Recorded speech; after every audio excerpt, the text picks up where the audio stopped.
कण्हेर कण्हेर हे याच्यामध्ये खूप प्रकार आहेत. सिंगल पॅटल येतं, डबल पॅटल येतं, गुलाबाच्या फुलासारखं असं मध्ये फुलं येतात आणि ही फुलं खूप सुंदर दिसायला दिसतात आणि पूर्ण अशी एका ठिकाणी असे 7-8 फुलांचे गुच्छ येतात आणि या फुलांचा वापर तुम्ही देवाला वाहण्यासाठी सुद्धा करू शकता. जसं आपण जास्वंद देवाला घालतो, हे अगदी एप्रिलमध्ये ते उन्हाळ्यात सुद्धा ते कटिंग खूप सुंदर आणि खूप छान असं ग्रो होतं.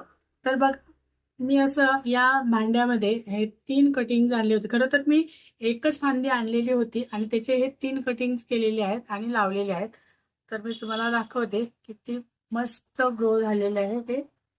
त्याला वरती सुद्धा असे फुटून आलेलं आहे, छान आलेले आहेत मुळं आणि मस्त असं ते फुटलेलं आहे. आणि आता हे आपण तुमच्याकडे जर काही कॅरी बॅग असेल आपल्याकडे किंवा एखादं छोटंसं पॉट असेल तर त्याच्यामध्ये सुरुवातीला तुम्ही कॅरी बॅग मध्ये लावू शकता. भरून घ्यायचे आहे.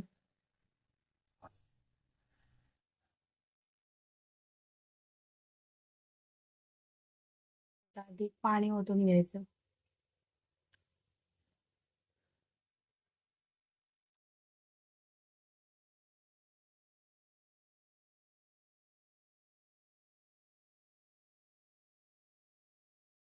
तर अशा प्रकारे तुम्ही 12 महिने फुलं देणारं कण्हेरचं प्लांट हे तुमच्याकडे बाल्कनीमध्ये किंवा तुमच्या गार्डनमध्ये तुम्ही लावू शकता.